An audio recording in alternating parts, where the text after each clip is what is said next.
নমস্কাৰ ছাত্ৰ-ছাত্ৰীসকল ই-কক্সাৰ ক্লাছলৈ মই তোমালোক সকলোকে স্বাগতম জনাইছো মই পল্লৱী পাঠক আৰু আজি আমি আলোচনা কৰি আছো অষ্টম শ্ৰেণীৰ বিজ্ঞানৰ পাঠ উদ্ভিদ আৰু প্ৰাণী সংৰক্ষণ আহা আমি আলোচনা কৰো ইতিমধ্যে আমি এই পাঠটোৰ কিছু সংখ্যক কথা আলোচনা কৰিছোৱে আজি আগবাঢ়িছো আমাৰ পিছৰ খণ্ডটিলে আহা আজি আমি আলোচনা কৰিম ৰাষ্ট্ৰীয় উদ্যান এই সংৰক্ষিত বনাঞ্চলসমূহ যথেষ্ট বৃহৎ আৰু বৈচিত্ৰ্যময় যিয়ে পৰিৱেশ তন্ত্ৰৰ গোটেই গোটসমূহক সুৰক্ষিত কৰিব পাৰে আমি দেখিছিলো যে বনাঞ্চলত থকা বন্যপ্ৰাণীসমূহৰ সংৰক্ষণৰ বাবে বিভিন্ন ধৰণৰ ব্যৱস্থা কৰা হৈছিল আৰু তাৰ এটা ব্যৱস্থা হৈছে ৰাষ্ট্ৰীয় উদ্যান ইয়াতে কি হয় সংৰক্ষিত বনাঞ্চল এইবিলাকো একোখন সংৰক্ষিত বনাঞ্চলে হয় য'ত যথেষ্ট বৃহৎ আৰু বৈচিত্ৰ্যময় যিয়ে পৰিৱেশ তন্ত্ৰৰ গোটেই গোটসমূহক সংৰক্ষিত কৰি ৰাখিব পাৰে ইহঁতে কোনো এলেকাৰ উদ্ভিদ প্ৰাণী আৰু ভূ-প্ৰকৃতি আৰু ঐতিহাসিক বস্তু সংৰক্ষণ কৰে গতিকে সেই এৰিয়াটোত যদি কিবা তেনেকুৱা উদ্ভিদ প্ৰাণীটো সংৰক্ষণ কৰে ভূ-প্ৰকৃতি সংৰক্ষণ কৰে আৰু ঐতিহাসিক বস্তু যদি কিবা আছে সেয়াও কিন্তু সংৰক্ষণ কৰে সাতপুৰা ৰাষ্ট্ৰীয় উদ্যান ভাৰতৰ প্ৰথম সংৰক্ষিত বনাঞ্চল এটো মনত ৰাখিবা ভাৰতৰ প্ৰথম সংৰক্ষিত বনাঞ্চলখন হ'ল সাতপুৰা ৰাষ্ট্ৰীয় উদ্যান আৰু এই অৰণ্যত আটাইতকৈ উন্নত ভাৰতীয় চেগুন পোৱা যায় মানুহৰ বিভিন্ন কাম যেনে চৰণীয়া পথাৰ চোৰাং চিকাৰ জীৱ-জন্তু ধৰা বা খৰি ঔষধ উদ্ভিদ আদি সংগ্ৰহৰ অনুমতি কিন্তু ইয়াতে নাই আগৰবোৰত যেনেকৈ থাকিবলৈ দিয়া হৈছিল জীৱ-জন্তু চৰাবলৈ দিয়া হৈছিল ইয়াতে কিন্তু তেনেকুৱা নহব কাৰণ চৰণীয়া পথাৰ চোৰাং চিকাৰ জীৱ-জন্তু ধৰা বা খৰি লোৱা ঔষধি উদ্ভিদ কটা আদি এনেকুৱা ধৰণৰ সংগ্ৰহৰ কোনো ধৰণৰ অনুমতি দিয়া হোৱা নাই সাতপুৰা ৰাষ্ট্ৰীয় উদ্যানৰ ভিতৰত শিলাগৃহ এটা পোৱা যায় আমি কৈছিলো যে ভূ-সম্পদ আমাক ইয়াতে কোৱা হৈছিল যে ভূ-সম্পদ ভূ-প্ৰকৃতি আৰু ঐতিহাসিক বস্তু যিখিনি আছে ভূ-প্ৰকৃতি আৰু ঐতিহাসিক বস্তুখিনিও সংৰক্ষণ কৰা হয় ঠিক সেইভাৱে সাতপুৰা ৰাষ্ট্ৰীয় উদ্যানৰ ভিতৰত যিটো শিলাগৃহ আছে এই ৰক শেল্টাৰ্ছ বুলি কোৱা হয় এইবোৰ এটা প্ৰাক ঐতিহাসিক যুগৰ কি হয় এটা অৰণ্যত মানৱ জীৱনৰ সাক্ষ্য গ্ৰহণ কৰে এইটো হল শিলাগৃহ আৰু এইটো এটা কি হৈছে সাতপুৰা ৰাষ্ট্ৰীয় উদ্যানৰ ভিতৰত আহিছে গতিকে এইটো সংৰক্ষণৰ ব্যৱস্থা এতিয়া কৰা হৈছে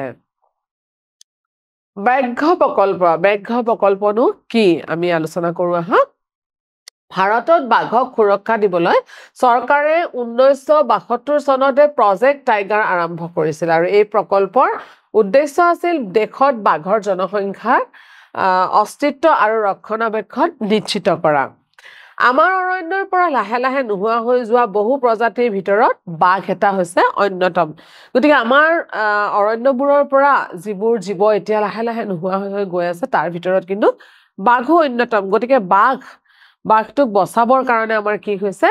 1972 চনতে প্ৰজেক্ট টাইগাৰ বুলি এটা প্ৰকল্প চৰকাৰে আৰম্ভ কৰিছিলে তাৰ পিছত আহিলে জৈৱ বৈচিত্ৰ্য বায়োডাইভাৰ্চিটি বুলি কওঁ এটো কি হয় জৈৱ বৈচিত্ৰ্যত কি হয় প্ৰজাতিখিনি পৰে যিবিলাক আন্তঃপ্ৰজনন সম্পন্ন জীৱৰ এটা দল একেলগে তেওঁলোকে আন্তঃপ্ৰজনন কৰিব পাৰে পৰিস্থিতি তন্ত্ৰ সকলো প্ৰাণী উদ্ভিদ অনুজীৱ আৰু মাটি পানী বায়ু একেলগে পৰিৱেশ গঠনৰ ব্যৱস্থা এই জৈৱ বৈচিত্ৰ্যতে থকা হয় আৰু খাদ্য শৃংখল এইটো এটা মন কৰিবলগীয়া কথা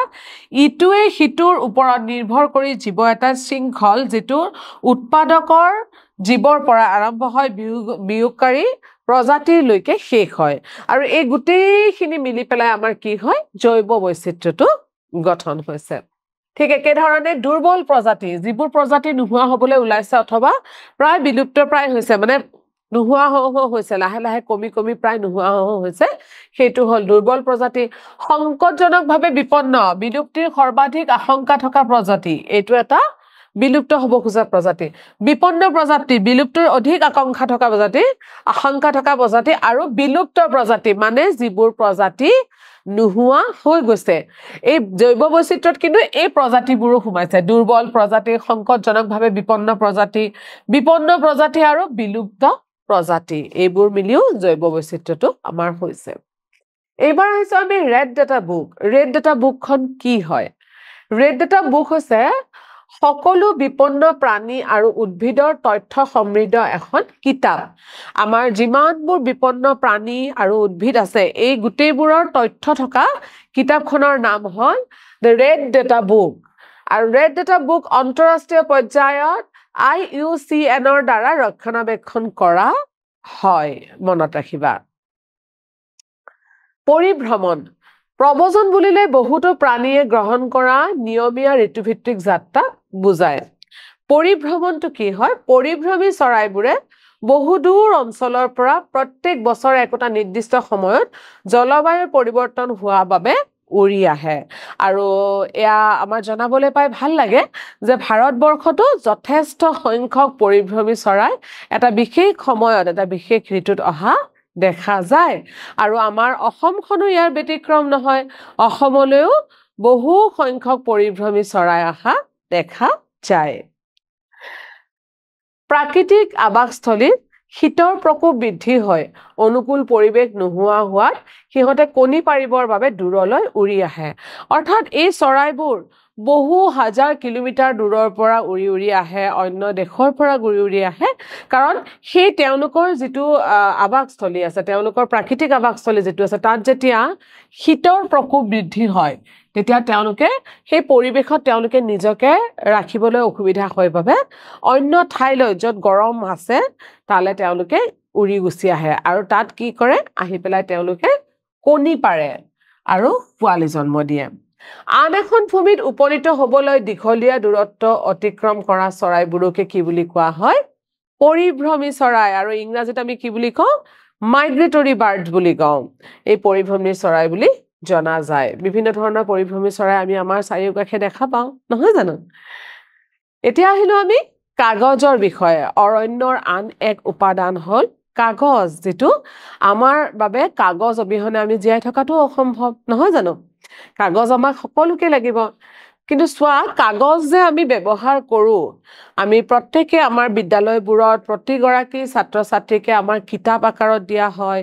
বহি হিচাপে দিয়া হয় তোমালোকে নিজে দোকানৰ পৰা বহি কিনি পেলাই ব্যৱহাৰ কৰা আৰু কেতিয়াবা তোমালোকে কি কৰা কেতিয়াবা অকমান লিখি পাতটো বেয়া হলে বা কিবা হলে কাগজখন ফালি পেলাই দিয়া এতিয়া তোমালোকে বাৰু এবাৰ ভাবাচোন যে প্ৰত্যেকজন ল'ৰা ছোৱালী এখন বিদ্যালয়ত থকা প্ৰত্যেকজন ল'ৰা ছোৱালীয়ে যদি এখনকে কাগজো নষ্ট কৰে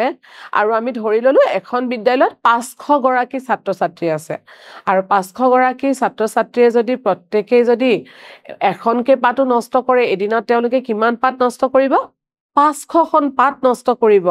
আৰু যদি তেওঁলোকে সপ্তাহটোত নষ্ট কৰে তেনেকৈ সপ্তাহত 6খন পাত নষ্ট কৰে তেনেহলে 500 গৰাকী কিমান পাত নষ্ট কৰিব ভাবাচোন ঠিক তেনেকে আমাৰ গুটি বিদ্যালয়বোৰত যিমানখিনি ছাত্ৰ ছাত্ৰী আছে এই ছাত্ৰ ছাত্ৰীসকলে যদি এনেকৈ ধৰণে পাতবোৰ নষ্ট কৰি যায় আমাৰ কিমান পাত নষ্ট হ'ব তোমালোকে বাৰু জানানে যে এই পাতবোৰ আমি ক'ৰ পৰা পাওঁ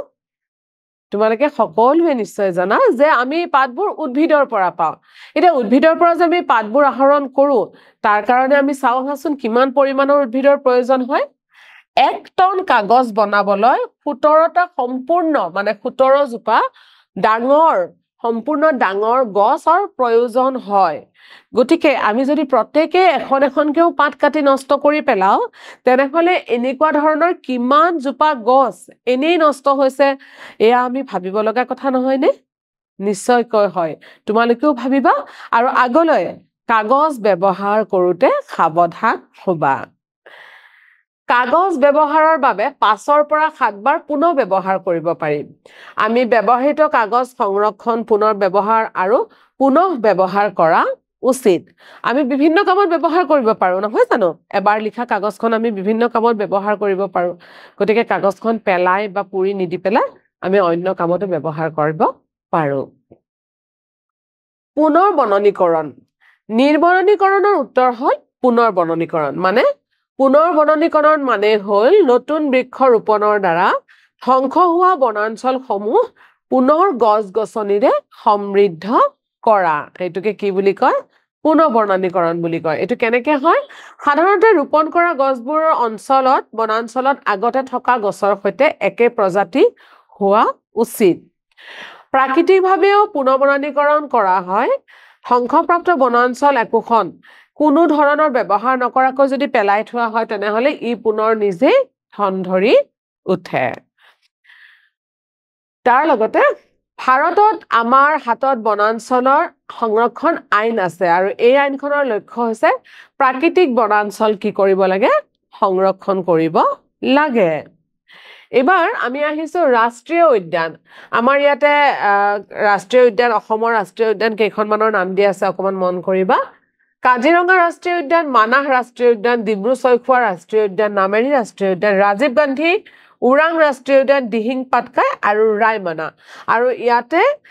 ৰাষ্ট্ৰীয় উদ্যানখনত পোৱা কি জীৱৰ বাবে তেওঁলোক বিখ্যাত এই ৰাষ্ট্ৰীয় উদ্যান কেইখন ইয়াতে দিয়া আছে আৰু লগতে আমাৰ অসমৰ কোনখন জিলাত কোনখন ৰাষ্ট্ৰীয় উদ্যান আহিছে সেইখিনিও সুন্দৰকৈ দিয়া আছে তোমালোকৰ পাঠ্যপুথিটো দিয়া আছে গতিকে সুন্দৰকৈ পঢ়ি লবা আৰু মনত ৰাখিবলৈ চেষ্টা কৰিবা ইয়াৰ পিছত আছে বন্যপ্ৰাণীৰ অভয়াৰণ্য ৱাইল্ড লাইফ চেঞ্চুৰী ইয়াতে গৰম পানী লাওখোৱা বৰনদী চক্ৰশিলা বুঢ়া চাপৰি পানী দিহিং হুলুংপাৰ গিবন পবিতৰা সোণাই ৰূপাই ভেৰজান বৰজান পদুমণি পূব কাৰ্বি আংলং নামবৰ মৰাট লংৰি নামবৰ দৈগুৰুং আমচাং বৰাইন দীপৰ বিল বিহালী বৰদৈবাং বিলমুখ আৰু উত্তৰ কাৰ্বি আংলং এই কেইখন অভয়াৰণ্যৰ বিষয়েও লিখা আছে আৰু ইয়াতে কি বন্যপ্ৰাণীৰ বাবে বিখ্যাত সেয়াও লিখা আছে আৰু আমাৰ অসমৰ কোনখন জিলাত অৱস্থিত সেইখিনিও লিখা আছে গতিকে আমাৰ অসমখন বনাঞ্চলৰে বন্যপ্ৰাণীৰে খুবেই চহকী আৰু আমি তাক লৈ সঁচাকৈ গৌৰৱ অনুভৱ কৰোঁ কিন্তু গৌৰৱ কৰাৰ লগতে এয়া আমাৰ দায়িত্বও হয় সকলোৰে নহয় জানো যে এই বনাঞ্চলসমূহ আমি কি কৰিব লাগে সংৰক্ষণ কৰি ৰাখিব লাগে গতিকে তোমালোকেও আমাৰ অসমত থকা অভয়াৰণ্য ৰাষ্ট্ৰীয় উদ্যান এইবোৰৰ বিষয়ে সুন্দৰকৈ তথ্যবোৰ আহৰণ কৰিবা জানিবলৈ চেষ্টা কৰিবা আৰু উদ্ভিদে আমাৰ জীৱনত কিদৰে প্ৰভাৱ পেলায় সেই বিষয়ে অকমান চিন্তা কৰিবা নহয় জানো ঠিক আছে বাৰু প্ৰিয় ছাত্ৰ-ছাত্ৰীসকল আমাৰ আজি ক্লাছটো ইমানখিনিয়ে আছিলে আশা কৰোঁ তোমালোকে সুন্দৰকৈ বুজি পাইছা তথাপিও মই অনুৰোধ জনাম যে তোমালোকে আকৌ এবাৰ পাঠটো সুন্দৰকৈ পঢ়িবা আৰু দৰকাৰী কথাসমূহ টুকি ল'বা আমি এতিয়া আহিছো মূল্যায়নলৈ আমাৰ প্ৰথম প্ৰশ্নটো হৈছে খালি ঠাই পূৰণ কৰা এটা দিছে হৈছে সকলো বিপন্ন আৰু উদ্ভিদৰ তথ্য সমৃদ্ধ এখন কিতাপ আমি অকমান আগতে আলোচনা কৰিছিলো তোমালোকে ক'ব পাৰিবানে কিতাপখনৰ নাম একেবাৰে সহজ মই কৈ দিছো red data book red data book ইয়াতে কি থাকে এই কিতাপখনত সকলো বিপন্ন প্ৰাণীৰে আৰু উদ্ভিদৰ তথ্যবোৰ লিখা থাকে দ্বিতীয় প্ৰশ্নটোলৈ গৈছো যিবোৰ প্ৰজাতিৰ অস্তিত্ব এতিয়া নাই অৰ্থাৎ নোহোৱা হৈ গৈছে সেইবোৰ প্ৰজাতিক বিপদাপন্ন প্ৰজাতি বোলে কথাষাৰ হয়নে যিবোৰ প্ৰজাতিৰ অস্তিত্ব এতিয়া নাই নোহোৱা হৈ গৈছে সেইবোৰ প্ৰজাতিক কি বুলি কোৱা হয় বিলুপ্ত প্ৰজাতি বিভিন্ন কাৰণত সেইবোৰ এটা পৃথিৱীৰ পৰা নোহোৱা হৈ গৈছে আৰু সেই প্ৰজাতিবোৰৰ এটা উদাহৰণ হ'ল ডাইনোচৰাছ তোমালোকে সকলোৱে জানা ডাইনোচৰাছ এতিয়া কি হৈ গৈছে বিলুপ্ত হৈ গৈছে গতিকে এইবোৰক বিপদাপন্ন নকয় বিপদাপন্ন যিবিলাক প্ৰজাতি প্ৰায় বিলুপ্তিৰ পথত আছে সেইবোৰ হয় গতিকে এই উক্তিটো কি হ'ব অশুদ্ধ হ'ব প্ৰিয় ছাত্ৰ-ছাত্ৰীসকল আমাৰ ক্লাছটো আজি ইমানেই আছিলে আশা কৰোঁ তোমালোক সকলোৱে সুন্দৰকৈ বুজি পাইছা আৰু পাঠটো আকৌ পঢ়িবা আৰু দৰকাৰী কথাবোৰ মনত ৰাখিবা আমি আহি আছো এটা নতুন ভিডিঅ'লৈ তেতিয়ালৈ নমস্কাৰ